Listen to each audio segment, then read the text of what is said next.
Blood stained Elijah Harper's handkerchief as another cough tore through his chest. He quickly tucked it away before his twin sons entered the living room. At 58, the retired black soldier knew his time was running short, but the boys' future came first. David and Daniel, 17 and bursting with potential, deserved their shot at the prestigious military academy they couldn't stop talking about. That night, after they went to bed, Elijah's gaze lingered on his medals: Silver Star, Bronze Star, Purple Heart. Each one earned through pain and sacrifice in battles fought long ago. By morning, his decision was made. The pawn shop owner's eyes widened as Elijah placed the velvet box on the counter. "These real?" he asked, lifting the Silver Star reverently. "As real as the scars that came with them," Elijah replied. The money would cover the academy fees with just enough left over for emergencies. What the twins didn't know was that their father's greatest act of heroism wasn't on any battlefield. It was happening right here, in a small-town pawn shop, as he traded his decorated past to secure their future. Just before we get back to it, I'd love to know where you're watching from today. And if you're enjoying these stories, make sure you're subscribed, because tomorrow's special episode is one you definitely don't want to miss. The medals hung on the wall, each one gleaming against the faded paint of Elijah Harper's living room. They weren't just decorations. They were chapters of his life, written in bronze, silver, and ribbon. The Silver Star caught the last rays of sunset streaming through the cracked window, sending fractured light across the worn hardwood floor. Elijah ran a calloused hand over his short gray hair, settling deeper into his threadbare armchair. At 58, his body carried the weight of battles fought long ago, both overseas and at home. Outside, the small town of Millfield continued its quiet evening rhythm, oblivious to the war being waged in the old soldier's mind. "Dad, we're home," twin voices called from the front door, followed by the sound of duffel bags hitting the floor. Elijah straightened, his weathered face transforming. No matter how tired he felt, his sons always brought light back into the room. "In here, boys." David and Daniel Harper, 17 and identical down to the last freckle, appeared in the doorway. Though physically the same with their tall frames and warm brown skin, anyone who knew them could spot the differences immediately. David's posture was military straight, his movements calculated and efficient. Daniel bounced on his heels, eyes darting around the room, always looking for something new. "Coach Williams said I broke the school record for the obstacle course," Daniel announced, dropping onto the couch. "Beat it by 12 seconds. David leaned against the wall, arms crossed. "He also said you almost broke your neck showing off on the wall climb." "Details," Daniel waved dismissively. "Dad, you should have seen the recruiter today. Lieutenant Wilson. Man had so many medals he looked like a Christmas tree." Elijah chuckled. "That right? He talked about the Anderson Military Academy," David added, his voice measured but unable to hide his excitement. "Said we both have what it takes." Elijah's smile remained fixed, but something tightened in his chest. Anderson was prestigious and expensive. "That's the one up in Virginia?" "Yeah," the twins answered simultaneously. "They've got the best officer training program in the country," David continued. "And if we graduate top of class, we're practically guaranteed spots at West Point." Daniel jumped in. "And Lieutenant Wilson said there's this prep program this summer that would give us an edge for admission. Only thing is," he exchanged glances with his brother. "The application fee and the summer program," David finished. It's pretty steep." Elijah nodded slowly, already doing mental calculations. His VA benefits barely covered the bills and groceries. The roof needed fixing before next winter. His truck was running on prayers and duct tape. "We'll figure it out," he said finally. "Your futures come first." Later that night, after the boys had gone to bed, Elijah pulled an old VHS tape from the back of his closet. He slid it into the ancient player, watching as grainy footage flickered to life on the small TV. Younger men in desert camo laughed and joked, unaware of what awaited them. A younger Elijah appeared on screen, arm around another soldier. "Here's Harper, our resident hero," a voice narrated from behind the camera. "Just saved Peterson's ass and won't shut up about it." The younger Elijah grinned and gave the camera the finger. "Someone's got to keep you ladies alive out here." Current Elijah watched silently, his fingers unconsciously tracing the outline of the silver star on the wall. That mission had cost them, Peterson anyway, along with 3 others. The medal came later, along with the nightmares.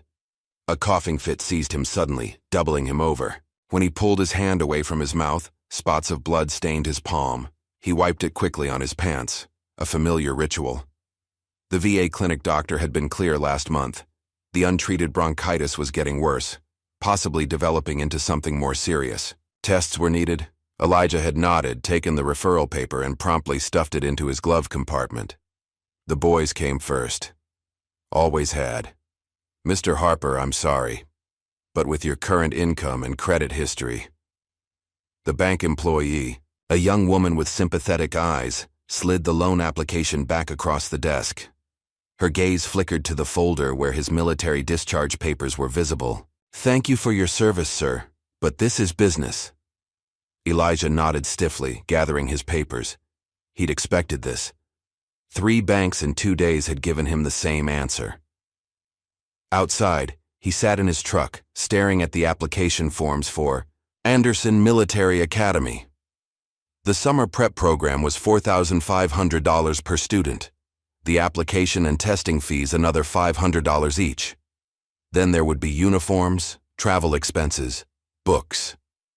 His eyes drifted to the glove compartment, where the VA clinic referral lay ignored. Another cough rattled through him, leaving a metallic taste in his mouth. That evening, he watched his sons at the dinner table, heads bent over brochures from the academy. They were good boys, strong, smart, and more importantly, they had each other. Whatever they faced in life, they wouldn't face it alone. "Dad, you okay?" David asked, his observant eyes catching something in Elijah's expression. "Just proud," Elijah answered, forcing a smile. "You boys are going places I never could." The next morning, after the twins left for school, Elijah carefully removed each medal from the wall. The Silver Star, the Bronze Star, the Purple Heart, the Army Commendation medals, each one placed gently in a velvet-lined box. His fingers lingered over the Silver Star. The citation came back to him. For gallantry in action against an opposing armed force. They didn't mention in the citation how scared he'd been, how his hands had shaken as he dragged Peterson to cover, bullets kicking up dirt around them, how Peterson had died anyway, whispering his wife's name. Elijah closed the box with a decisive click. Johnson's pawn shop was quiet that Thursday morning. Old man Johnson himself was behind the counter, eyebrows rising as Elijah placed the box before him. "These real?" Johnson asked, lifting the Silver Star with unexpected reverence. "As real as the scars that came with them," Elijah replied. Johnson's eyes met his. "Military man myself, Navy. Never got anything like these, though." He examined each medal carefully. "You sure about this, Harper?" Elijah's jaw tightened. "How much?"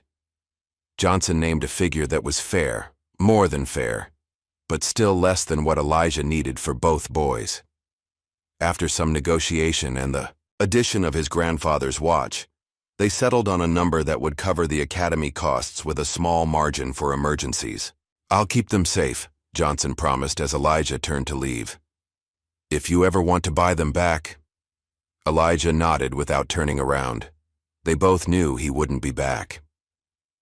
That night, he told the twins a carefully constructed story about a military foundation that supported veterans' children. Their faces lit up with excitement and relief. "See? I told you it would work out," Daniel exclaimed, punching his brother's arm. "When can we apply for the prep program?" David asked, always focused on the next steps. "Already sent the checks," Elijah answered. "You boys just focus on being ready." The next few weeks passed in a blur of preparations and excitement. Elijah helped them study for the entrance exams, staying up late despite the increasing frequency of his coughing fits. He drove them to physical training sessions, beaming with pride as they outperformed recruits years older. On the morning of their departure, the bus station was crowded with other families saying goodbye to young men and women in crisp uniforms. The prep program would last 8 weeks, followed immediately by the academic year if they were accepted. "You've got everything?" Elijah asked for the third time, straightening David's collar. "Yes, sir," David answered, standing at attention, though his voice wavered slightly. Daniel, less composed, wrapped his arms around Elijah in a tight hug. "We're gonna make you proud, Dad." "You already have," Elijah said, his voice rough. "Now listen, you two stick together but don't hold each other back.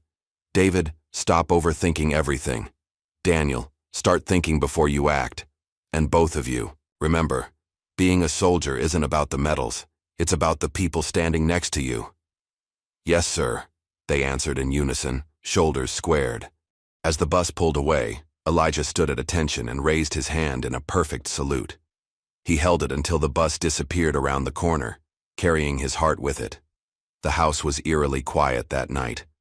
Elijah sat in his armchair, staring at the empty spaces on the wall where his medals had hung. The outline of each was still visible on the faded paint, ghosts of honor traded for something more valuable.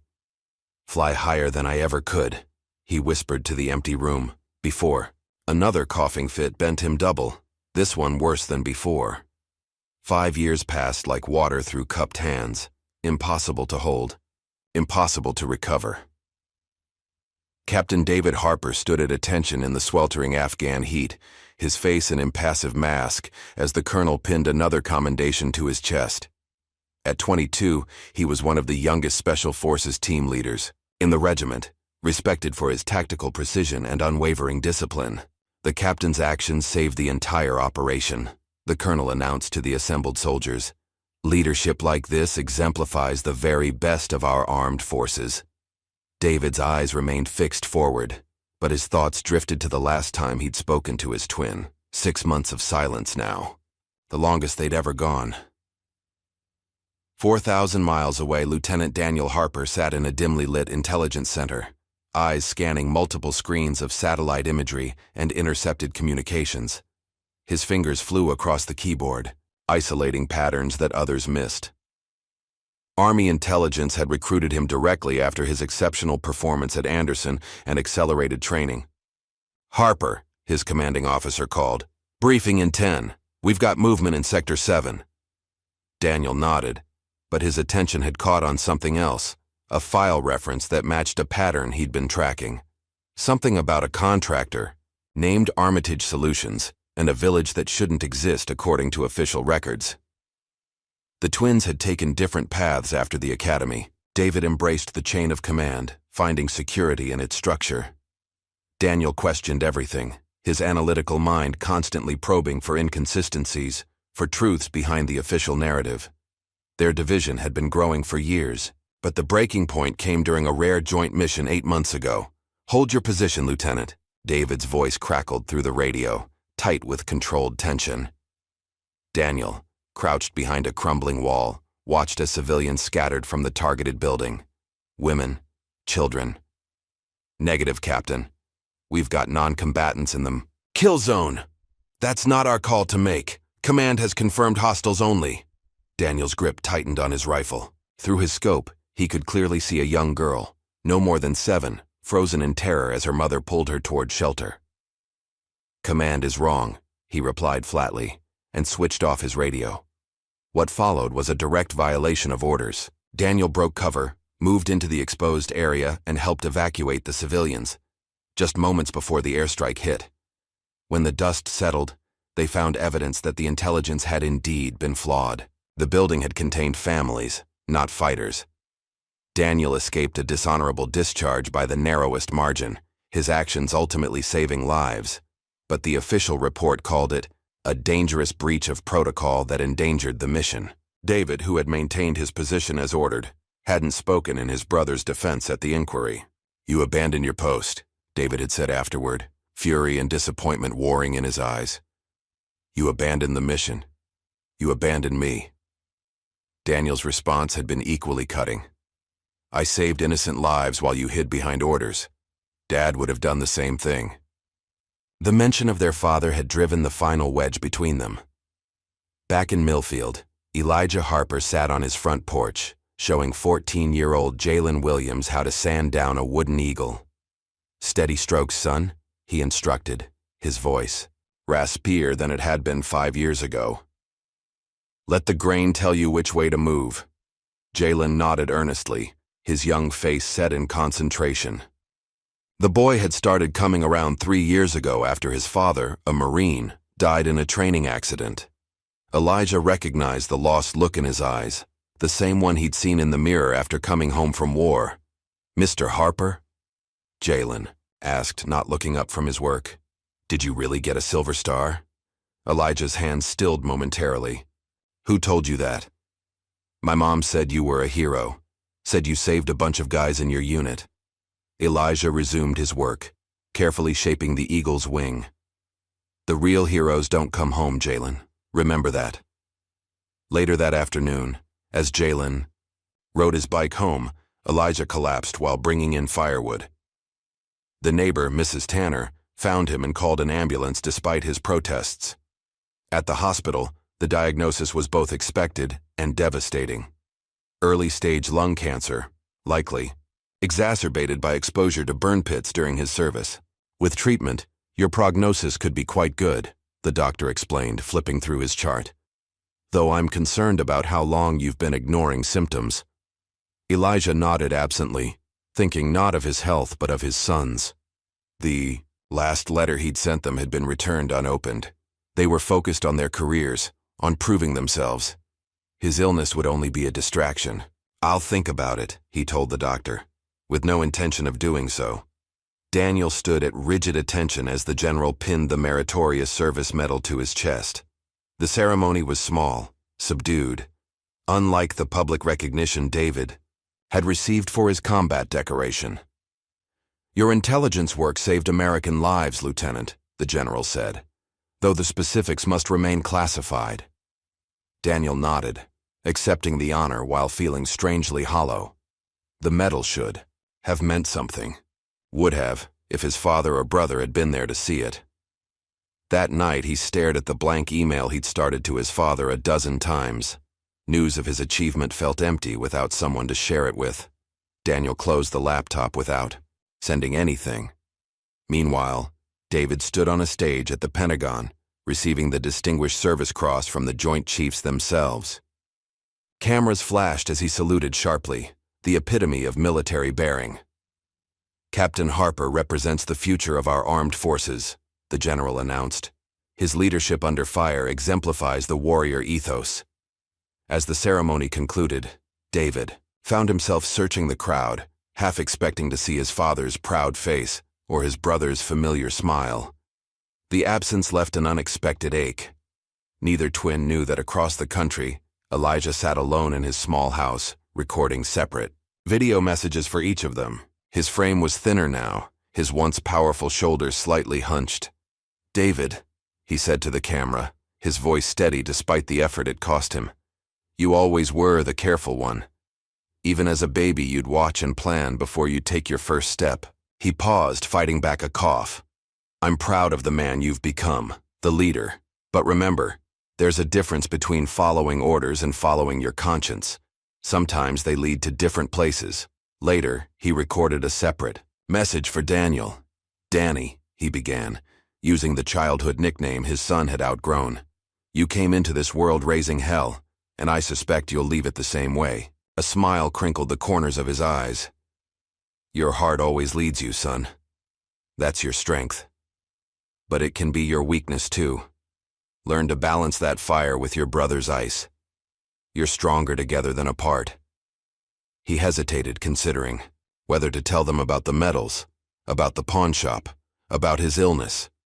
In the end, he decided against it. Some truths were burdens they didn't need to carry.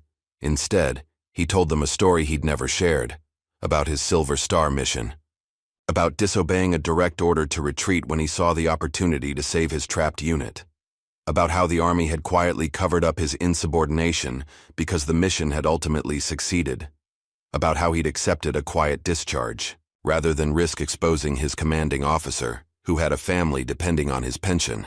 So you see, boys, he concluded, his voice growing hoarse, sometimes the bravest thing a soldier can do isn't charging into battle. Sometimes it's walking away from the recognition you deserve to protect something more important.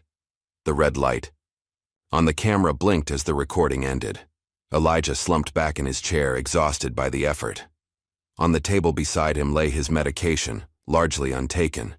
The cancer was advancing faster than expected. Outside, the first snow of winter began to fall, covering Millfield in a blanket of pristine white. Elijah watched through the window, remembering how the twins used to build elaborate snow forts, working in perfect tandem without needing to speak. David designing the structure, Daniel bringing it to life with creative flourishes. "You boys were always stronger together," he whispered to the empty room. In their separate corners of the world, David and Daniel Harper both stood at attention, wearing identical medals on different uniforms, neither aware that the greatest honor their father had earned now sat in a pawnshop drawer, sacrificed for their future. The government-issued laptop hummed softly in Daniel's apartment. 3 in the morning, and sleep was nowhere in sight. Daniel rubbed his eyes, the blue light from the screen the only illumination in the room. What had started as routine intelligence analysis had led him down a rabbit hole he couldn't ignore. Project Ember, he whispered to himself, staring at the encrypted file that had taken him weeks to access. The name had appeared repeatedly in connection with Armitage Solutions, a defense contractor with ties to several classified operations. Daniel's fingers hovered over the keyboard. Digging deeper could end his career, or worse. But something about the operation's timeline nagged at him. The dates aligned with his father's final deployment, the one he never talked about. With a deep breath, he initiated the decryption sequence he'd designed. The screen flashed, code scrolling rapidly as the security protocols fell away. Finally, a folder appeared, containing dozens of files with heavily redacted mission reports. "Holy shit," Daniel breathed as he scanned the first document. Photos of a village in ruins. Coordinates in North Africa. A list of operatives including Harper E., his father's name, right there among the team members. Dawn was breaking when Daniel finally stepped away from the computer. The pieces didn't fit together yet, but one thing was clear. Project Ember wasn't just controversial. Based on the evidence, it had violated international law, and someone had gone to great lengths to bury it. He needed to talk to someone who understood the implications, someone who could access Pentagon records without raising alarms. He needed his brother. David's apartment in Arlington was pristine, everything in its place, a stark contrast to his brother's chaotic living space. The phone vibrated on his nightstand, displaying Daniel's number. David stared at it, conflicted. 6 months of silence and now a call at 7 in the morning? Against his better judgment, he answered. "This is Captain Harper." "David, it's me. I need to talk to you about something. It's about Dad." David's posture stiffened automatically. "Is he okay?" "He's fine. I assume he is. This isn't about his health, it's about his service. Project Ember. Does that name mean anything to you?" A long pause filled the line. "David? This isn't a secure line, Daniel. And whatever you think you've found..." "I've found the truth," Daniel cut in, his voice tight with frustration. "Or part of it. Dad's unit was involved in something big, something they covered up. Armitage Solutions is connected to it, and now they're getting billion-dollar contracts from DoD. "Leave it alone," David said, his voice hardening. "You're chasing classified ghosts. It'll cost you everything you've worked for." "Like you'd care," Daniel snapped. "You made it pretty clear where your loyalty lies, and it's not with family." The line went dead before David could respond. He sat motionless on the edge of his bed, uniform half assembled for the day ahead. His brother was digging into something dangerous. That much was clear. But was it because he cared about their father, or was this just another example of Daniel's inability to respect boundaries and authority? With deliberate movements, David finished dressing, his mind working through the implications. Project Ember. He'd need to be careful how he looked into this. Very careful. Elijah's house looked smaller somehow, Daniel thought as he pulled into the driveway. The paint was peeling in places, and the porch steps sagged slightly. How long had it been since his last visit? 2 years? He felt a pang of guilt as he knocked on the door. No answer.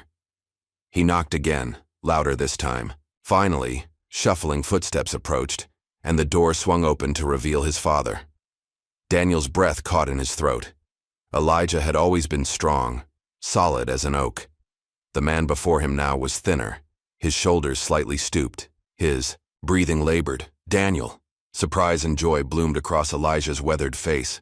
My God, son, this is unexpected. They embraced awkwardly, both men suddenly unsure how to bridge the distance that had grown between them. Come in, Elijah gestured, leading him into the familiar living room. What brings you home? You on leave? Something like that, Daniel replied, his eyes drawn to the empty spots on the wall where his father's medals had once hung. Dad, where are your medals? A shadow passed over Elijah's face. Had them cleaned. They're put away for safekeeping. The lie came easily. Practiced.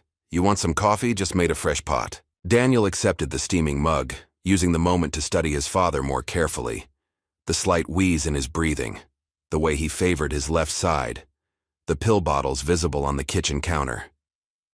You're sick, Daniel stated flatly. Elijah waved dismissively. Just getting old, son. Nothing to worry about. Dad, I said it's nothing. Elijah cut him off, his tone making it clear the subject was closed. Now what's really bringing you home after all this time? Must be important. Daniel hesitated, then pulled out a folder containing printouts from the files he'd discovered. Project Ember. You were there, weren't you? In North Africa. Elijah's cup froze halfway to his lips. His eyes, suddenly sharp and alert, locked onto Daniel's. Where did you get this? It doesn't matter. What matters is what happened there. The reports are heavily redacted, but I can read between the lines. Something went wrong, didn't it? Something bad enough that they're still covering it up 30 years later. Elijah carefully set down his cup and leaned forward, his voice dropping. Some truths protect lives, Daniel. Some stones are better left unturned. That's not good enough, Daniel pressed. I'm connected to this through you. I need to know what happened. No, you don't, Elijah said firmly. What you need to do is drop this, now. A coughing fit seized him, and he struggled to catch his breath. Daniel moved to help him, but Elijah waved him away, pulling a handkerchief from his pocket. When he finally caught his breath, his voice was ragged. Promise me you'll let this go. Looking into his father's eyes, Daniel found he couldn't make that promise. Instead, he changed the subject, turning the conversation to lighter memories. Fishing, trips and school games from years past. But his mind remained fixed on the mystery, now deepened by his father's reaction. As Daniel drove away that evening, he didn't notice the 14-year-old boy watching from the neighbor's yard, or the way the boy slipped into Elijah's house. After his departure, Mr. Harper? Jalen called, closing the door behind him. It's me. He found Elijah in the kitchen, staring out the window, lost in thought. Jalen, he acknowledged with a tired smile. You just missed my son Daniel. I saw him, Jalen confirmed, setting his backpack on the counter. He looks like you. In the photo, I mean. Elijah raised an eyebrow. What photo? Jalen hesitated, then unzipped his backpack and carefully removed a small frame. Inside was a newspaper clipping showing a younger Elijah in uniform receiving his silver star. Where did you get that? Elijah asked softly. Library archives, Jalen said proudly. Did a school project on local veterans. He paused. Also, I found something else. His hand disappeared into the backpack again and emerged holding a medal, the bronze star that Elijah had pawned years earlier. Elijah stared at it, momentarily speechless. Saw it at Johnson's pawn shop when I was looking for a birthday gift for my mom, Jalen explained. Mr. Johnson said it belonged to you. I saved up my allowance. He shrugged, suddenly shy. Thought you should have it back. Elijah took the medal with trembling fingers, emotion threatening to overwhelm him. Jalen, I can't accept this. You earned it, the boy said simply. Elijah looked from the medal to the earnest young face before him, wondering what he'd done to deserve such loyalty. Thank you, he said, his voice rough. This means more than you know. After Jalen left, Elijah sat alone in his living room, turning the bronze star over in his hands. One medal returned from 5. A small redemption, but meaningful nonetheless. His thoughts turned to Daniel's visit, to the questions about Project Ember. Dangerous questions. With a heavy sigh, Elijah retrieved a dusty box from the top shelf of his closet. Inside were letters, photos, and a small notebook. His private record of what had really happened in North Africa. Things he'd never told anyone, not even his sons. Especially not his sons. If Daniel kept digging, he'd be in danger. Real danger. Elijah needed to decide whether to finally reveal the truth or take it to his grave as he'd planned. In Washington, David stood in his dress uniform before the President of the United States, rigid with pride as a medal was pinned to his chest, coincidentally the same honor his father had once received. The Oval Office was filled with brass and politicians, all there to witness the ceremony honoring his leadership during a classified operation. Captain Harper represents the finest traditions of service and sacrifice, the President declared, hands clasped over David's shoulders for the cameras. Afterward, at the reception, a senior DoD official drew David aside, his smile not reaching his eyes. "Impressive work, Captain. Your father would be proud." "Thank you, sir." "Strange coincidence," the official continued, swirling his drink. "I just heard your brother's been making inquiries about old operations, Project Ember specifically." The smile remained fixed, but his voice cooled. "That's ancient history and classified. Might want to advise him to be more discreet." David's face revealed nothing, but alarm bells rang in his mind. This wasn't a casual observation. It was a warning. Daniel had touched a nerve, and someone powerful had noticed. "I'll speak with him, sir." Later that night, as David drove home, his phone chimed with a text from an unknown number. When he checked it at a stoplight, his blood ran cold. Protect your father's legacy, or bury it. Threat was clear, but the choice wasn't. For the first time in his career, David found himself questioning where his true duty lay. Daniel's apartment door was ajar when he returned from a run. He drew his sidearm immediately, years of training kicking in. Moving silently through his own home, he found nothing obviously disturbed, until he reached his office. The computer was untouched, but taped to the monitor was a single photograph. His father's unit in North Africa, their faces clearly visible. Written across it in red marker were the words, "Some secrets stay buried with their keepers." Daniel's hands shook slightly as he removed the photo. Someone had been in his home. Someone knew what he was investigating, and they had access to classified photos he hadn't even seen yet. His phone rang, startling him. The caller ID showed a name he didn't recognize. Ava Carter. "Lieutenant Harper," a woman's voice said when he answered. "We need to talk about Elijah. Harper and Project Ember, not on the phone. Tomorrow, National Mall, Lincoln Memorial, 1400 hours, come alone." The line went dead. Daniel stared at the phone, mind racing. Ava Carter. The name sounded vaguely familiar, but he couldn't place it.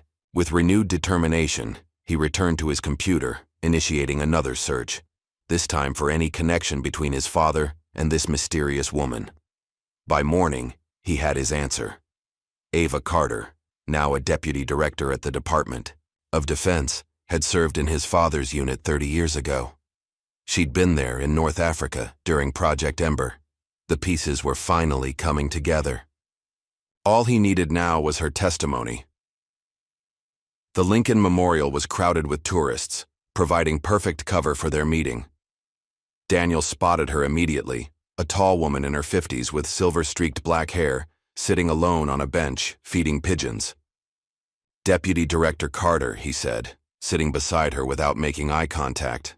"Lieutenant," she acknowledged, continuing to toss breadcrumbs. "I wasn't sure you'd come. You called me about my father, about Project Ember. Why?" Ava sighed, her eyes scanning the crowd. "Because you're asking questions, and that's making powerful people nervous. People who can make problems disappear, including people." Daniel tensed. "Are you threatening me?" Warning you, she corrected. Elijah was my friend, my mentor. He saved my life in more ways than one. She paused, seeming to weigh her words carefully. What do you know about Project Ember? Not enough, Daniel admitted. I know it was a Black Ops mission in North Africa. I know Armitage Solutions was involved. I know my father was there, and something went wrong. Something they've been covering, up for 3 decades. Ava nodded slowly. Project Ember was supposed to be a simple extraction, a scientist working on biological weapons wanting to defect. Instead, we found a village of test subjects, civilians being used as guinea pigs. Orders came down to eliminate all evidence, including witnesses. Daniel's breath caught. You mean, they ordered us to kill everyone? Women, children. Leave, no trace. Her voice hardened. Your father refused. He organized an evacuation instead. Got those people out against direct orders. And the army covered it up? Armitage did, she corrected. They had too much to lose if the truth came out. So they buried it, made it look like the mission was a success, that the village had been empty. Your father. She hesitated. Elijah took the fall for a mistake I made. A tactical error that cost lives. He accepted a quiet discharge to protect me, to protect all of us who followed his lead instead of our orders. Daniel absorbed this, pieces falling into place. And now Armitage is one of the largest defense contractors in the world. With government connections at the highest levels, Ava confirmed, including senators who were officers back then. People who don't want their past decisions examined. I need proof, Daniel said. Documents, testimony, anything concrete. Ava smiled sadly. I've been gathering evidence for years, waiting for the right moment. She passed him a small flash drive. This contains everything I have, use it wisely. As they parted ways, neither noticed the man watching them through a telephoto lens from across the reflecting pool. 3 days later, Daniel turned on the news to see Ava Carter's face on the screen. The headline froze his blood. Doda official, missing, car found abandoned. He tried calling her secure line, then her personal number. Nothing. The flash drive she'd given him contained encrypted files he was still working to access. Without her to explain the contents, he was flying blind. His phone rang, David's number. Despite everything, relief flooded through him. Daniel, where are you? David's voice was tense, urgent. My apartment. Why? Stay there. Don't leave. I'm coming to you. The line went dead. An hour later, David arrived in civilian clothes, his face grim. Without a word, he swept Daniel's apartment for surveillance devices, checking places only someone with specialized training would know to look. What the hell is going on? Daniel demanded once David had finished. You've stepped into something. Bigger than you realize, David said, keeping his voice low. I've been using my Pentagon access to trace internal memos about Project Ember. It goes all the way to the top, Daniel. Cabinet level. Ava Carter is missing, Daniel said. She gave me information about Dad, about what really happened. David's expression tightened. What did she tell you? Daniel hesitated, still uncertain how much to trust his brother. Dad disobeyed orders to save civilians. He took the fall for someone else's mistake, Ava's. The whole mission was covered up. David nodded, unsurprised. I found evidence of falsified reports, doctored satellite imagery. They built an entire fictional version of events. He ran a hand through his short hair, a rare gesture of agitation. I've been approached, Daniel, warned. They're watching you, us. Who's they? Black Ops, contractors. I don't know exactly, but they have reach inside the military. They gave me a choice, stop you or be discharged. The brothers stared at each other, the weight of the situation pressing down on them. Years of distance and hurt still hung between them, but beneath it all was the unbreakable bond they'd shared since birth. Why are you here then? Daniel asked finally. Why warn me instead of stopping me? David's jaw tightened. Because you're my brother, and because... He hesitated. Because I think you're right. Miles away, in a modest house in Millfield, Elijah, Harper sat on his back porch with Jalen, their current woodworking project between them. An intricately carved bald eagle, nearly complete. "Mr. Harper," Jalen ventured cautiously, "can I ask you something?" "Shoot," Elijah replied, focused on sanding the eagle's wing to a perfect smoothness. "Why don't you ever talk about how you got your medals? My dad used to tell stories about his service all the time." Elijah's hands stilled. After a long pause, he sighed. "Because the story they tell isn't always the whole truth, Jalen. And sometimes the whole truth doesn't fit on a citation." "I don't understand." Elijah sat down, his tools, and looked the boy in the eye. "The truest things I ever did in the service never earned me any medals. And some of the medals I received." He trailed off, shaking his head. "Let's just say the real heroes don't always get recognized, and not everyone wearing a medal earned it the way you'd think." Jalen considered this, turning the eagle in his hands. "Is that why you don't have them displayed anymore? Because they remind you of bad things?" Elijah smiled faintly. "Something like that." A coughing fit seized him, suddenly, worse than before. When it finally subsided, he found Jalen staring at him in alarm. "You should see a doctor," the boy said firmly. "I have," Elijah admitted, too exhausted to maintain the pretense. "Not much they can do now except make me comfortable." Jalen's eyes widened. "You're dying?" "We're all dying, son. I'm just doing it on a faster schedule than I'd hoped." Elijah squeezed the boy's shoulder. "Don't look so scared. I've made my peace with it." "Does David know? Does Daniel?" Elijah shook his head. "They've got their own battles to fight. Don't need to be worrying about their old man." Later, after Jalen had gone home, Elijah sat alone with the nearly completed eagle carving. His hands trembled slightly as he reached for his phone and recorded another message for his sons, this one more urgent, more honest than before. "Boys," he began, his voice raspier than ever, "there's something you need to know about Project Ember, about what really happened there." He paused, gathering his strength. "I've kept secrets to protect people, but now I think the truth might protect you more." He spoke for nearly an hour, laying bare everything he knew about the mission, the cover-up, and the people behind it. When he finished, exhaustion overwhelmed him, and he slipped into a fitful sleep right there on the porch, the phone still clutched in his hand. Jalen, who had forgotten his backpack and returned to retrieve it, found him there. Carefully, he took the phone and placed it on the table, then covered Elijah with a blanket from the living room. Before leaving, he noticed the video recording app still open on the phone. Hesitating only briefly, he pressed play and listened to Elijah's confession. By the time the recording ended, Jalen's face was set with determination. He knew what he had to do. In Daniel's apartment, the brothers had reached an uneasy alliance. "I need access to the secured government database," Daniel explained, showing David the encrypted files from Ava. "Without the decryption keys, this is useless." David paced the small living room. "That's impossible. Those systems are air-gapped, protected by biometric security. Even with my clearance, I can get in," Daniel interrupted. "I've been developing a backdoor for months, but I need physical access and a distraction." David stared at his brother. "That's treason, Daniel." "Is it? Or is covering up war crimes the real treason?" Daniel challenged. "These files could prove what happened, vindicate Dad, expose Armitage, maybe even help us find Ava before something worse happens to her." A tense silence fell between them. "If we do this," David said finally, "we do it my way. Controlled, precise. No room for your usual improvisation." Daniel suppressed a smile. "Yes, sir, Captain."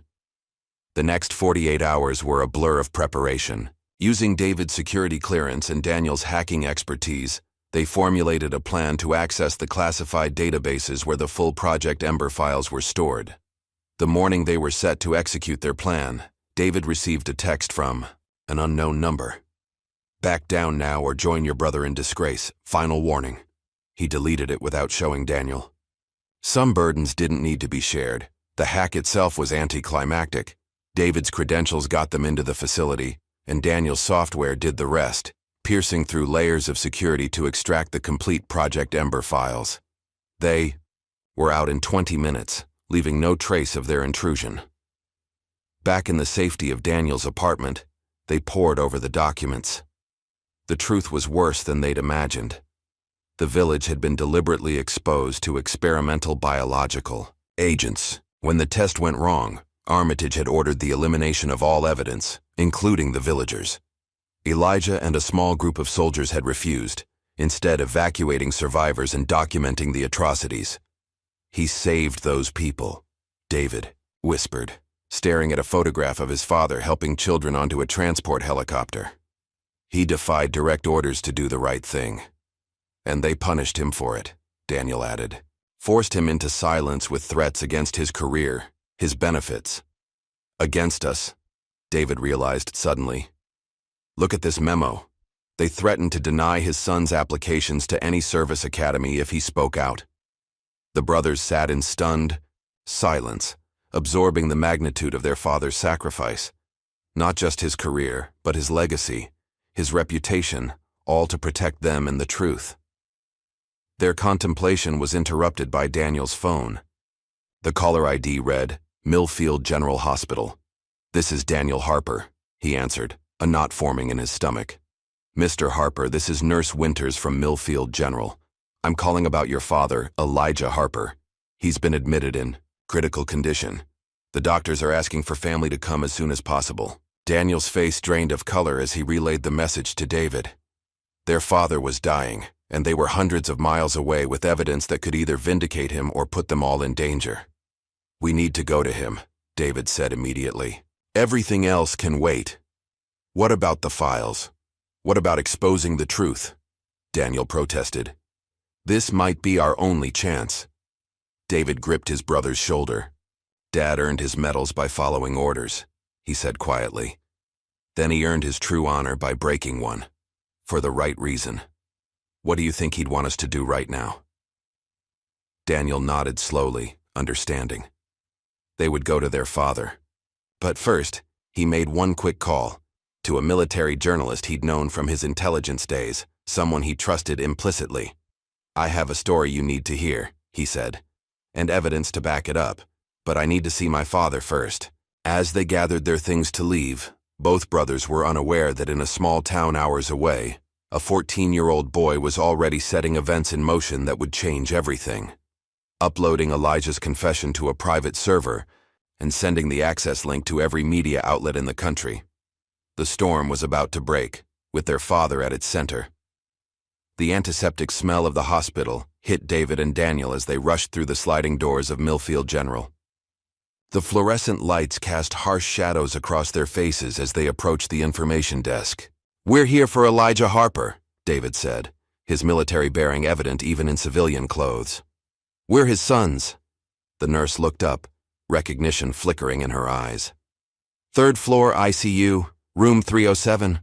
They found Dr. Reynolds outside their father's room, reviewing charts. He was a tall man with kind eyes that had seen too much suffering. "Harper family?" he asked, extending his hand. "I'm Dr. Reynolds.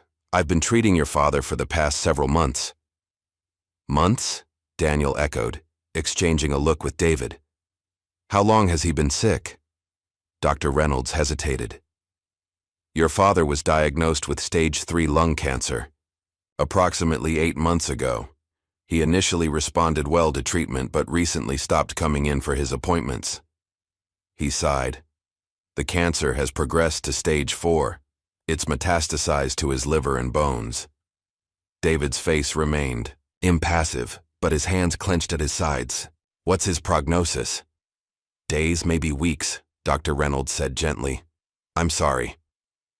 The twins stood in silence, absorbing the news. Their father had been dying for months, and they hadn't known, hadn't been there. "Can we see him?"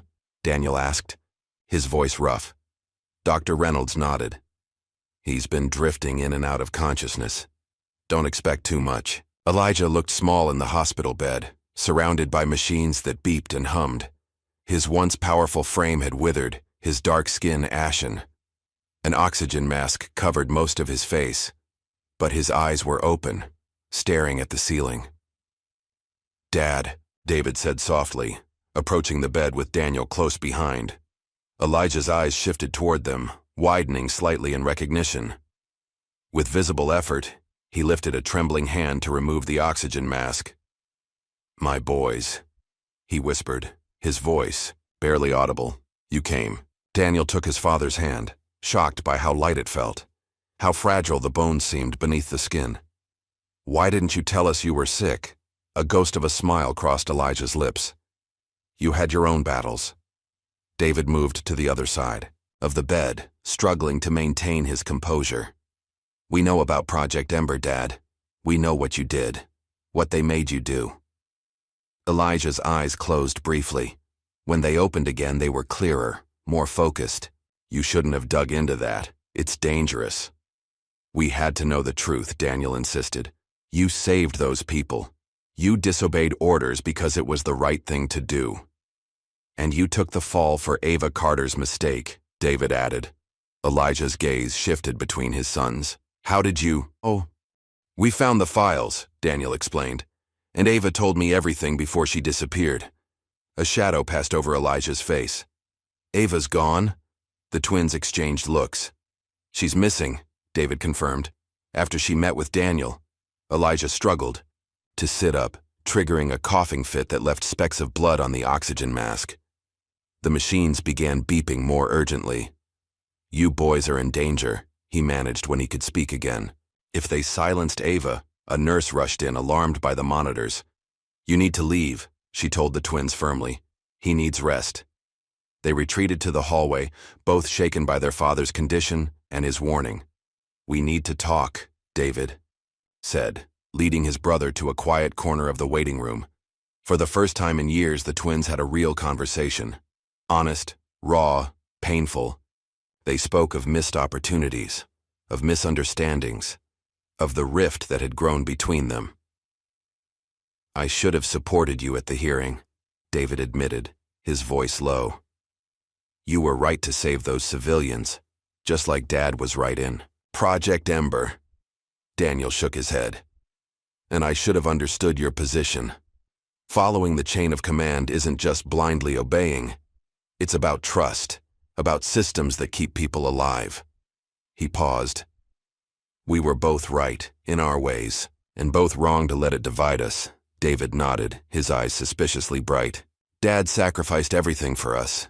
His medals, his health, his reputation," Daniel added. "He let them paint him as the one who made the mistake, to protect Ava and the others who stood with him." They sat in silence for a moment, the weight of their father's sacrifice settling over them. "What are we going to do about the files?" David finally asked. "About the truth?" Before Daniel could answer, his phone buzzed with a text from an unknown number. "Check the news. It's already happening."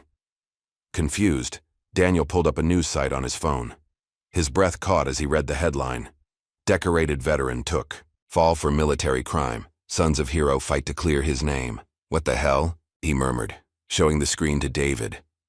The story was breaking across multiple networks. Project Ember exposed, complete with portions of Elijah's confession and supporting documents. But they hadn't released anything yet. How was this possible? Their answer came minutes later when Jalen slipped into the waiting room, his young face a mixture of defiance and concern. "Is Mr. Harper okay?" he asked. "Jalen?" David recognized the boy from photos their father had sent. "What are you doing here?" "I had to come," Jalen said simply. "I gave his story to the right person." He pulled out his phone, showing them the video of Elijah's confession. "He recorded this. I found him passed out with it still open on his phone. I sent it to some reporters." The twins stared at the boy in shock. "You leaked this?" Daniel asked, gesturing to the news on his phone. Jalen straightened his shoulders. "Mr. Harper deserves the truth to be told. He's a hero." Before either brother could respond, a nurse appeared in the doorway. "He's asking for you," she said. "All of you." They returned to find Elijah awake and more alert, having been stabilized. His eyes found Jalen immediately. "You shouldn't be here, son," he said weakly. "School night." Jalen approached the bed hesitantly. "I had to make sure you were okay, Mr. Harper." A ghost of a smile touched Elijah's lips. Stubborn, like my boys. His gaze shifted to his sons. The story's out, isn't it? I can see it in your faces. David nodded. Breaking across all networks. Jalen sent your confession to the press.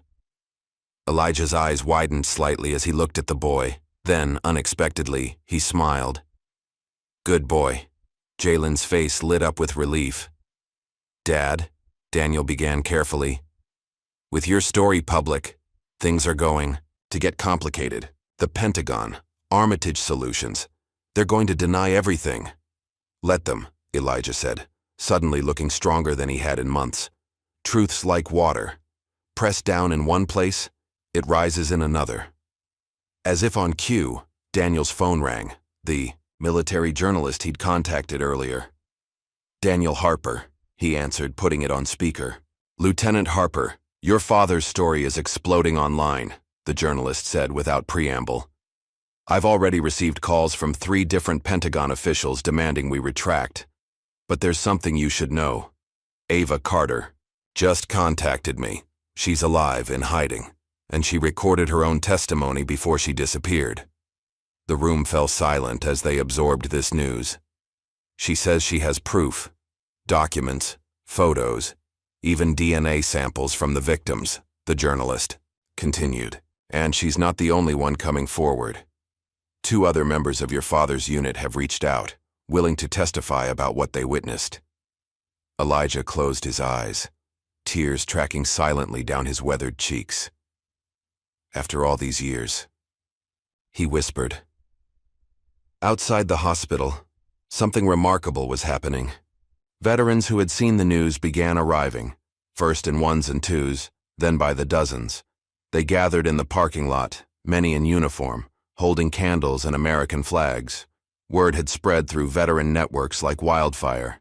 Elijah Harper, the soldier who had saved innocent lives against orders, who had sacrificed his career and reputation to protect others, was dying. By evening, social media was flooded with hashtags. Honor Elijah, Medals for Truth, Project Ember Truth. Veterans across the country began sharing their own stories of moral choices made in combat, of the complexity of duty versus conscience. In Washington, the story was causing tremors. Armitage Solutions issued a swift denial, calling the allegations false and defamatory. The Pentagon released a carefully worded statement claiming the matter was under review, but categorically denying any cover-up. Then Ava Carter's pre-recorded testimony leaked online, detailed, specific, and devastating, in its account of what had really happened in that African village. The public response was immediate and overwhelming. Senator William Tate, now chairman of the Armed Services Committee, was ambushed by reporters outside his office. These allegations are absurd, he declared, his face flushed with anger. I had no knowledge of any such operation. But hours later, an old photograph surfaced. A young Lieutenant Colonel Tate standing with Elijah and other members of the unit, just days before the Project Ember mission. The senator's denials suddenly rang hollow. Back in Millfield General, Elijah rested, occasionally drifting into consciousness. During one such moment, he found both his sons sitting by his bed in their full dress uniforms. "What's this?" he asked, his voice barely above a whisper. "Thought you might like to see us together again," David said, adjusting the medals on his chest. Daniel leaned closer. "The world knows the truth now, Dad. They know what you did, what you sacrificed." A weak smile crossed Elijah's face. "Worth it for you boys." His breathing became more labored, his eyes struggling to stay open. "Always worth it." The monitors began beeping erratically. Elijah's body tensed, then went limp as his eyes rolled back. Medical staff rushed in, pushing the brothers aside as they worked frantically to stabilize him. In the hallway, David paced, while Daniel leaned against the wall, head in his hands. Jalen sat silently nearby, his young face pale with worry. "He can't die now," Daniel said, his voice breaking. "Not when we're so close to clearing his name." David stopped pacing, placing a hand on his brother's shoulder. "We're not done, Pop," he whispered, as if Elijah could hear him through the walls. "We're not done." The crowd outside Millfield General had grown from dozens to hundreds overnight. Veterans from as far away as California had made the journey, standing shoulder to shoulder with local residents and active-duty military who had taken emergency leave. Signs and banners filled the parking lot. Justice for Elijah Harper. Honor. Before orders. Return his medals. News vans lined the street, reporters doing live updates with the growing crowd as their backdrop. Inside, Elijah had been stabilized but remained unconscious, his condition listed as critical. David and Daniel took turns sitting with him, neither willing to leave the hospital while their father fought for his life. On the third morning, as Daniel dozed in the uncomfortable chair by his father's bed, his phone rang with a number he didn't recognize. "Daniel Harper," he answered quietly, stepping into the hallway. "Lieutenant Harper, this is Margaret Winters, Department of Justice." The woman's voice was crisp, professional. "I'm calling to inform you that you've been summoned to appear before a federal grand jury regarding the unauthorized release of classified information pertaining to Operation Ember." Daniel's grip tightened on the phone. "You're charging me? For exposing war crimes?" "The hearing is scheduled for next Monday at 9 a.m. Your presence is required by law." She paused.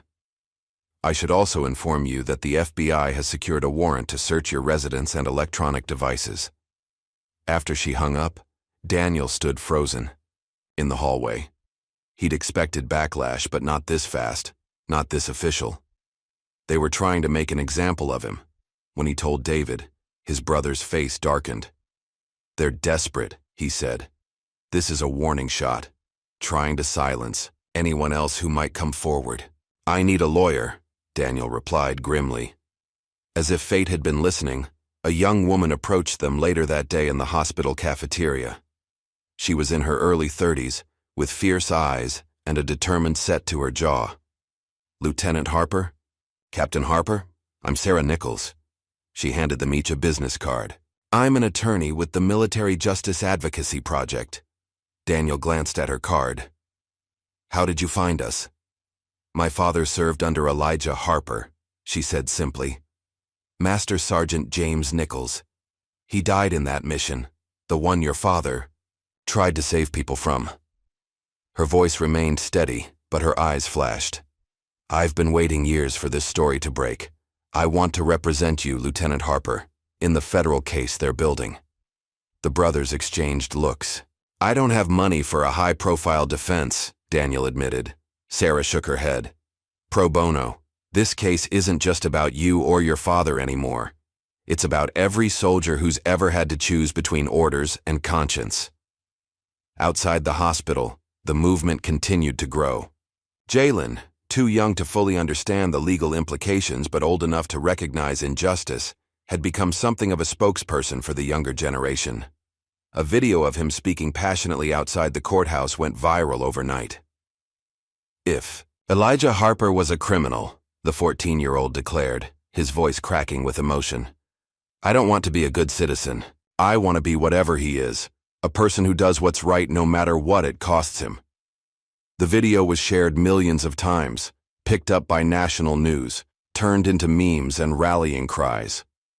Overnight, a teenager from a small town became the face of a movement demanding accountability and honesty from military leadership. Meanwhile, David faced his own crucible. Summoned to the Pentagon, he found himself in a conference room with 3 generals and the Secretary of Defense himself. "Captain Harper," the secretary began without preamble, "you've served with distinction. Your record is impeccable, which is why this situation is particularly disappointing." David stood at attention, saying nothing. "We're prepared to overlook your involvement in this misunderstanding," the secretary continued. "In fact, there's a promotion to major being processed for you right now. All we ask is that you distance yourself publicly from your brother's actions and allegations." The implication was clear. Betray Daniel or face the consequences. David took a deep breath. "With all due respect, Mr. Secretary, my father taught Me, that rank means nothing without honor. He removed his captain's bars and placed them on the table. If supporting my brother and the truth cost me my career, it's a price I'm willing to pay. The room fell silent. Then the oldest general, a man with silver hair and eyes that had seen too many wars, spoke quietly. You sound just like Elijah. David was escorted from the building, his security clearance revoked. But as he walked down the Pentagon steps, for the first time in years, he felt truly free. Back in Millfield, an unexpected ally emerged. Retired General Michael Lawrence arrived at the hospital unannounced, asking to see Elijah. The nurses, now fiercely protective of their patient, nearly turned him away until Daniel recognized the name. General Lawrence, you served with my father? Matui. Old soldier nodded, his bearing still military straight despite his 70 years. I was his commanding officer before Project Ember. May I see him? They allowed the general into Elijah's room. Lawrence stood at the foot of the bed looking at the unconscious man with undisguised emotion. I knew the truth, he admitted to the twins afterward. I've known for decades. I was transferred just before that mission, but I heard whispers. When Elijah was discharged, I suspected what had happened. He pulled a small leather journal from his jacket. I kept records, names, dates, conversations. I thought someday the truth would matter. Daniel took the journal with reverent hands. Why didn't you come forward before? The general's face showed his age suddenly. Fear, cowardice. Call it what you will. I had a family, a pension, a reputation. He straightened his shoulders. But I can't stay silent anymore. Not after seeing what your father has endured. What you boys are enduring now. That evening, something remarkable happened. Elijah opened his eyes. Fully conscious for the first time in days, he gazed at his sons with surprising clarity. My boys, he whispered, his voice weak but steady. Together again. They moved to his bedside immediately, David adjusting the oxygen mask that had slipped from his father's face. Save your strength, Dad, Daniel urged, but Elijah shook his head slightly. Need to say this. You two, together. That's what matters. Not medals. Not recognition. He took a labored breath. You did what I couldn't. You fought from the inside. His eyes closed again as he drifted back to unconsciousness, but his vital signs remained stable. The doctor, checking him later, seemed cautiously optimistic. He's a fighter, Dr. Reynolds observed. But don't get your hopes too high. The cancer is still advancing. The following week, Daniel's trial began. The courthouse was surrounded by protesters and supporters, the media presence unprecedented for the small town. Inside, the courtroom was packed to capacity. Sarah Nichols proved herself a formidable attorney, methodically dismantling the government's case against Daniel. When Ava Carter, who had finally emerged from hiding under Sarah's protection, took the stand, her testimony silenced the room. I watched Elijah Harper save 27 civilians that day, she stated, her voice unwavering. When he received the order to eliminate all witnesses, he looked the commander in the eye and said, "Then you'll have to shoot me first." And one by one, every member of our unit stood with him. The prosecution struggled to discredit her, but Ava had come prepared, with documents, with photographs, with the personal effects of victims that she had secretly preserved for 3 decades. On the 3rd day of the trial, David took the stand, in full dress uniform, the last time he would wear it, he knew. Captain Harper, Sarah began, can you tell the court about the documents you discovered in the Pentagon archives? David leaned into the microphone. I found internal memos confirming, that Project Ember was deliberately covered up. That Armitage Solutions pressured the Department of Defense to create a false narrative, that my father and his unit were threatened with court-martial if they spoke out. And how did you obtain these documents? The prosecutor demanded during cross-examination. Through my security clearance as a Pentagon liaison, David answered calmly. A clearance you no longer possess because you violated your oath? David met his gaze steadily. I violated no oath. I swore to support and defend the Constitution against all enemies, foreign and domestic. Covering up war crimes violates that Constitution. The courtroom erupted in applause, forcing the judge to call for order. By the final day, the mood had shifted dramatically. The jury deliberated for less than 3 hours before returning their verdict: not guilty on all charges.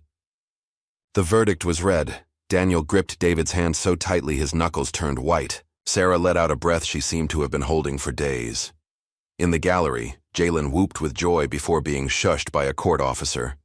The judge, a Vietnam veteran himself, added an extraordinary statement after dismissing the jury. This court recommends that the Department of Defense launch a full investigation into Project Ember and the subsequent cover-up. Furthermore, we recommend that Elijah Harper be recognized for his moral courage and service to the true ideals of this nation. Outside, the crowd erupted when Daniel and David emerged. Veterans surged forward, forming an impromptu honor guard as the brothers made their way to their car. "What now?" Daniel asked as they drove back to the hospital. David's face was thoughtful. "Now we make sure Dad knows that it was all worth it." But as they pulled into the hospital parking lot, their phones rang simultaneously. It was Dr. Reynolds. "You need to come quickly," he said. "Your father doesn't have much time left." They ran through the hospital corridors, all decorum forgotten in their urgency. When they reached Elijah's room, they found him conscious, but barely so, his breathing shallow and labored. "Dad," David said, taking one of his hands while Daniel took the other. "We won. The jury found Daniel not guilty. The judge recommended you be honored for what you did." A faint smile crossed Elijah's lips. "Good," he whispered. "That's good." "There's more," Daniel added. "The Secretary of Defense just announced a full review of Project Ember, and Senator Tate has resigned amid the scandal." Elijah's eyes, though clouded with pain, showed a spark of satisfaction. He squeezed their hands weakly. "Dad, the judge recommended you for the Medal of Honor," David continued, his voice breaking. "After all these years, they're going to recognize what you did." Elijah's gaze shifted between his sons, love and pride evident despite his failing strength. "Already got my reward," he managed. "You boys, together again." As night fell, veterans outside the hospital held a candlelight vigil. They stood in silent formation, a living memorial to a man most had never met, but whose story had touched something fundamental in them. Inside, David and Daniel maintained their vigil of a different kind, each holding one of their father's hands, as his breathing grew more labored, as the monitors showed his heart struggling to continue its faithful duty. "We're right here, Dad," Daniel whispered. "We're not going anywhere." "We've got your six," David added, using the military phrase for watching someone's back. Outside the door, Jalen waited, his young face streaked with tears but determined to be strong, just as Elijah had taught him. In Washington, the Pentagon press secretary issued an unprecedented statement. "In light of recent evidence, the Department of Defense will recommend that Elijah Harper be posthumously awarded the Medal of Honor for acts of valor above and beyond the call of duty." The press office phones immediately lit up with a single question. Posthumously. "Has Elijah Harper died?" "No," came the carefully worded response. "But we understand his condition is grave, and we wanted to ensure the recognition would be granted, regardless of outcome." What the statement didn't say, couldn't say, was that after decades of silence, the institution was finally trying to do right by a man who had always done right by others, even when it cost him everything. In Millfield General, the twins continued their watch, united in purpose as they hadn't been in years, silently promising their father that his legacy of honor, of truth, of moral courage would live on through them. Dawn broke over Millfield with gentle rays that filtered through the hospital room window. David sat in the chair beside his father's bed, head bowed in exhaustion, while Daniel stood at the window watching the morning light touch the gathering of veterans who had maintained their vigil through the night. The steady beep of monitors had become a soundtrack to their lives over the past week. Dr. Reynolds entered, checking Elijah's vitals with practiced movements. "His body is shutting down," he said quietly. It could be hours or days, but you should prepare yourselves. The twins nodded, having already accepted the inevitable. Their focus now was ensuring their father's final days were filled with the dignity and recognition he deserved. Jalen appeared. In the doorway, dark circles under his eyes suggesting he hadn't slept. "Any change?" he asked. Daniel shook his head. "You should go home, get some rest." "I promised Mr. Harper I'd finish the eagle carving," Jalen replied, holding up a small wooden figure. "Almost done." David smiled tiredly. He'd like that. Mid-morning. Brought unexpected visitors, 3 senior military officials in formal dress uniforms. They requested a private moment with the brothers. "Your father's case has reached the highest levels," the lead officer explained in the hallway. "The president has personally reviewed the evidence and authorized an expedited Medal of Honor process." Daniel's eyes widened. "That usually takes years." "These are extraordinary circumstances," the officer replied. "The president also authorized full military honors for your father when—" He hesitated. "When the time comes." David straightened to attention. "Thank you, sir. He deserves nothing less." Later that afternoon, Elijah's breathing changed, becoming more labored. The monitor showed his heartbeat weakening. David and Daniel moved closer to the bed, one on each side, while Jalen stood at the foot, clutching the finished wooden eagle. Elijah's eyes fluttered open, focusing first on one son, then the other. "My boys," he whispered. "We're here, Dad," Daniel said, gripping his hand. Elijah's gaze shifted to Jalen.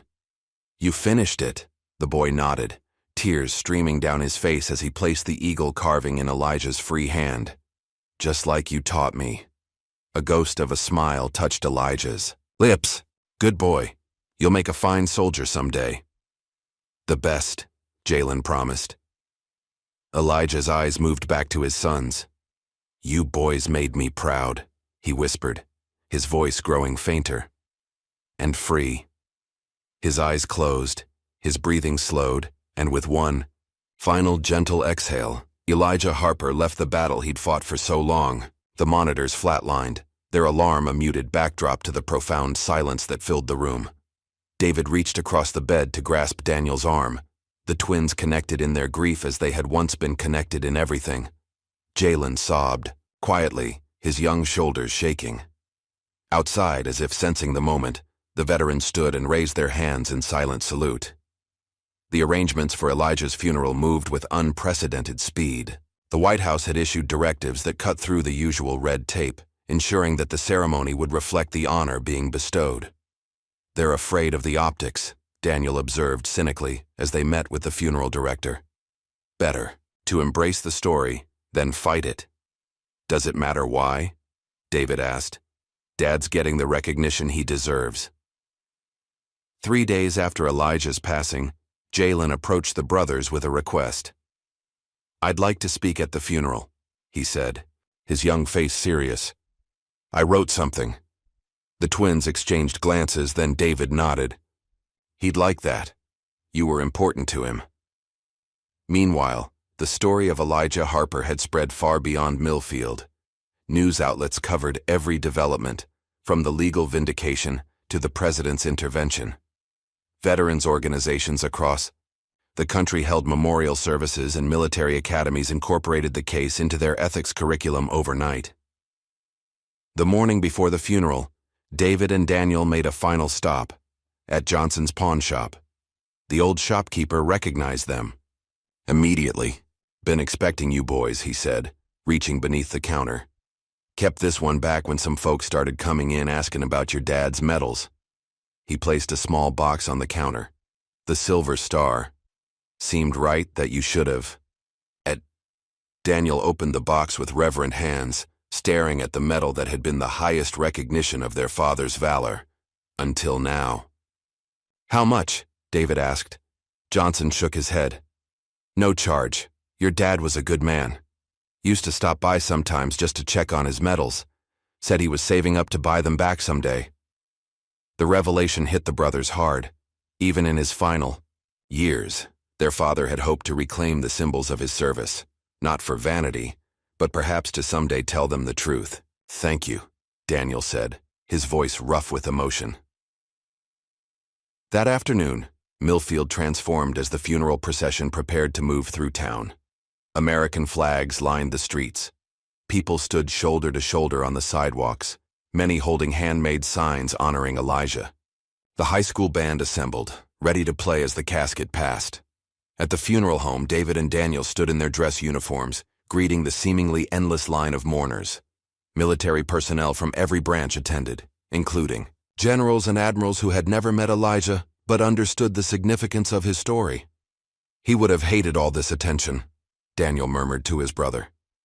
David smiled faintly. "Absolutely. But he deserves every bit of it." The procession to the cemetery was led by a military honor guard, followed by the flag-draped casket on a horse-drawn caisson. Behind walked David and Daniel, then Jalen, and finally hundreds of veterans, active duty personnel and civilians. The cemetery itself was filled beyond capacity. A special platform had been erected for the ceremony, with the Medal of Honor, displayed prominently beside a portrait of a young Elijah in uniform. The chaplain spoke first, followed by a general who had reviewed the Project Ember files and spoken forcefully in favor of clearing Elijah's name. Then Jalen approached the microphone, a piece of paper trembling in his hands.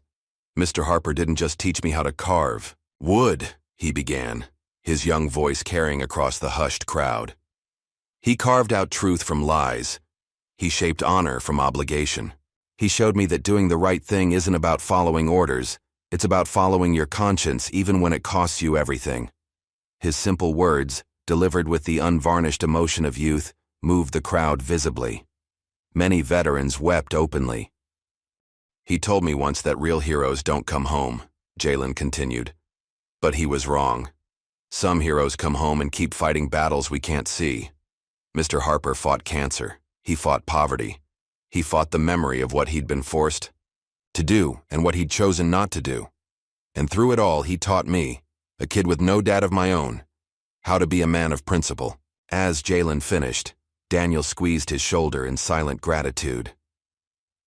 The formal military ceremony proceeded with precision, the rifle salute cracking through the air, the mournful notes of taps echoing across the cemetery, the meticulous folding of the flag that had draped Elijah's casket. A high-ranking officer presented the folded flag to David, who accepted it with a crisp salute. Then came the moment they had been waiting for. The Secretary of the Army approached the microphone. "Today we posthumously award the Medal of Honor to Master Sergeant Elijah Harper for conspicuous gallantry and intrepidity at the risk of his life above and beyond the call of duty." He read the citation, which detailed not only Elijah's actions during Project Ember, but his moral courage in facing the consequences of his choice to save innocent lives. David and Daniel stood at attention as the medal was presented, placed in David's hands with solemn ceremony. What happened next wasn't in the program. David stepped forward, removed his own Distinguished Service Cross, and placed it on his father's casket. Daniel followed, adding his Meritorious Service Medal beside his brother's. "These were earned because of what you taught us," David said, quietly. "They belong with you." The gesture, unplanned but deeply meaningful, rippled through the crowd. One by one, veterans approached, placing their own medals and ribbons on or near the casket, spontaneous offerings to a man who had sacrificed his honors for something greater. After the ceremony, as the crowd dispersed, the brothers stood alone at the gravesite. The casket was adorned with dozens of medals now, gleaming in the late afternoon sun. "What do we do with them all?" Daniel wondered. "I have an idea," David replied. 1 week later, a small bronze bust of Elijah Harper was unveiled at the Pentagon, placed in a corridor where military personnel passed daily. On the plaque beneath it were the words, "Truth above all." But the most powerful tribute came from the twins themselves. They established the Elijah Harper Honor Grant, a full scholarship to West Point for students who demonstrated exceptional moral character alongside academic and physical abilities. The first recipient was announced shortly thereafter.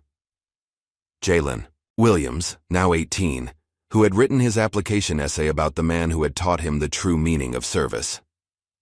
As spring turned to summer, David and Daniel stood on the porch of their father's house, their house now, watching Jalen pack his car for the journey to West Point. "Dad would be proud," Daniel said, leaning against the railing. David nodded. Of all of us, the wooden eagle Jalen had carved sat on the porch railing, its wings spread wide, its gaze fixed on the horizon, a silent reminder of the man who had taught them all to soar higher than they thought possible. 20 years passed like the turning of seasons, sometimes slow, sometimes breathtakingly swift. Major Jalen Williams stood before a new class of recruits at Fort Benning, his uniform crisp, his bearing straight as the wooden eagle he still kept on his desk. "Before we begin your training," he said to the fresh-faced men and women, "I want you to watch something." The lights dimmed, and a short documentary began playing on the screen behind him. It opened with black and white photos of Elijah Harper, then footage of the twins at his funeral, the Medal of Honor ceremony, the veterans placing their medals on his casket. "This is the story of Elijah Harper," a narrator's voice explained. "A soldier who chose conscience over orders, truth over advancement, and family over recognition." The recruits watched in silence as the story unfolded. Project Ember, the cover-up, the pawned medals, the sons who uncovered the truth. When the lights came back up, many were visibly moved. "Every one of you will face moments where orders and conscience collide," Jalen told them. "I can't tell you what to choose, but I can tell you that your choices will echo through generations, just as Elijah Harper's did." Across the country, in a sunlit office at the Harper Military Ethics Institute, David Harper looked up from his papers as his brother entered without knocking, still his habit after all these years. "You're going to be late for your own lecture," Daniel admonished, leaning against the doorframe. At 57, David's hair had silvered at the temples, giving him the distinguished look of a seasoned academic. After leaving the military, he had found his calling teaching ethics at service academies, eventually founding the institute that bore their family name. "Just finishing my notes," David replied, gathering his materials. "How's the foundation?" Daniel, who ran the Harper Whistleblower Defense Foundation, shrugged. "Busy. 3 new cases this month alone." The years had etched lines around his eyes, but he still moved with the energy that had characterized him since youth. Together, they walked across the campus where cadets saluted them respectfully, not just for their positions, but for the story everyone knew. "Have you seen this?" Daniel handed his brother a newspaper. The headline read, "Congress declares National Elijah Harper Day of Remembrance." David skimmed the article. "Dad would have hated this." "Completely," Daniel agreed with a grin. "Which is exactly why it's perfect."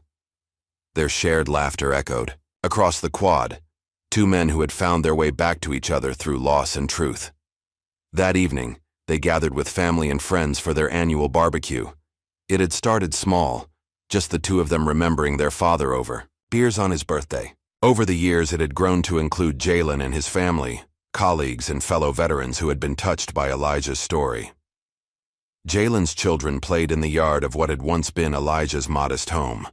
The house itself had been preserved, much as it was, though the workshop out back had been expanded to accommodate more students for the woodcarving classes Daniel taught on weekends. "Uncle David! Uncle Daniel!" Jalen's youngest daughter called, running up with a wooden figure. "Look what I made!" It was a small, somewhat lopsided eagle, clearly carved by inexperienced hands but made with obvious care. "Perfect," David said, examining it seriously. "Your great-grandpa Elijah would approve." The child beamed, though Elijah had died long before she was born. Through stories and traditions, he remained alive for a new generation. As twilight settled over the gathering, Daniel found himself standing alone on the porch, looking at the space on the wall where his father's medals had once hung. Now, a single frame contained a photograph of Elijah in civilian clothes, surrounded by his sons and Jalen, taken during one of his last good days in the hospital. The actual medals, both Elijah's originals and the Medal of Honor, were displayed at the Elijah Harper House of Honor, the modest museum and veterans center that now operated in what had once been a rundown house on Oak Street. "Still miss him?" David asked, joining his brother on the porch. "Every day," Daniel admitted. "But I see him everywhere. In Jalen's kids, in the recruits who visit the museum, in the way you teach your students. They stood in comfortable silence, shoulder to shoulder as they had been in their youth. "Remember when we found that letter?" David asked suddenly. "The one in Dad's toolbox." Daniel nodded. Years after Elijah's death, they had discovered a hidden compartment in his old woodworking toolbox. Inside was a letter addressed to both of them, with the inscription, "For when you understand why I gave up everything." The letter itself had been simple, just a few lines in Elijah's steady hand. "My boys, if you're reading this, you've discovered the truth. Not just about Project Ember, but about the metals. I want you to know I never regretted it. Not for a single day. Some men are remembered for what they win. I hope to be remembered for what I gave away. The metals bought your future. You've repaid that debt 1,000 times by becoming the men you are. All my love, Dad." "We should add that letter to the exhibit at the museum," Daniel suggested. "People should know." David nodded. "I'll bring it tomorrow." Inside, Jalen called everyone to gather around the table laden with food. His wife, Sarah, the same Sarah Nichols who had defended Daniel at his trial, was directing their children to help serve. As they joined the others, conversation flowed easily between generations. Stories of Elijah were shared, many the youngsters had heard before but still clamored for.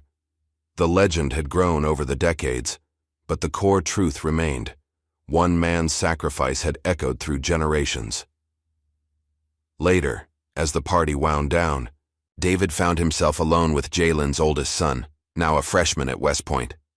"Sir," the young man began hesitantly, "I've been thinking about specializing in military intelligence, like you and Uncle Daniel did." David studied the earnest, young face, so like Jalen's had been, and in some ways so like his and Daniel's at that age. "The most important intelligence isn't about the enemy," David told him. "It's about yourself, knowing what you stand for, what lines you won't cross. That's what your grandfather Elijah understood." "He wasn't my real grandfather," the young man pointed out. "Family isn't always blood," David replied. "Sometimes it's the people who teach you how to carve your own path." The following morning, David and Daniel met with the director of the Elijah Harper House of Honor to discuss a new exhibit. The small museum had become an unexpected tourist attraction for Millfield, drawing visitors from across the country who wanted to learn about the soldier who had chosen conscience over career. "We've had requests to loan some of the artifacts to the Smithsonian," the director informed them. "They're doing an exhibit on moral courage in military history. Elijah would be featured prominently," the brothers agreed readily. Their father's story deserved the widest audience possible, not for his sake, but for those who might face similar choices. As they walked through the museum, they paused before the central display. In a specially designed case sat Elijah's original, medals recovered from various sources over the years, arranged in a triangle with the Medal of Honor at the apex. Beside them were the medals his sons had placed on his casket, and photos of the spontaneous tribute that had followed. 20 years, Daniel murmured. "Sometimes it feels like yesterday. Sometimes it feels like a story that happened to someone else," David replied. "Until I see these." He gestured to a faded photograph showing Elijah with his twin sons as teenagers, his strong hands on their shoulders, his face alight with pride. On their way out, they passed a group of schoolchildren, being led through the exhibits. The tour guide, a local veteran, was explaining Project Ember in terms the children could understand. Elijah Harper had to choose between following orders and saving innocent people, the guide was saying. He knew he might lose everything, but he chose to do what was right anyway. A small girl raised her hand. Was he scared? The guide smiled. I think he probably was. Brave people still feel fear. They just don't let it stop them. Outside, the sign in front of the museum caught the morning light. The Elijah Harper House of Honor, where courage meets conscience. David and Daniel stood for a moment, looking back at what had once been just another small-town storefront. Dad used to say medals mean something only if they're earned, Daniel recalled. And legacies mean something only if they're lived, David finished. As if, on cue, Jalen pulled up in his car waving to them. They had a meeting at the foundation, then lectures to give, causes to champion, wrongs to right, the work of living their father's legacy.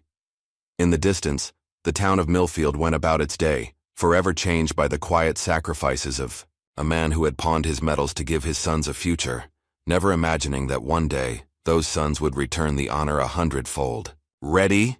Jalen called.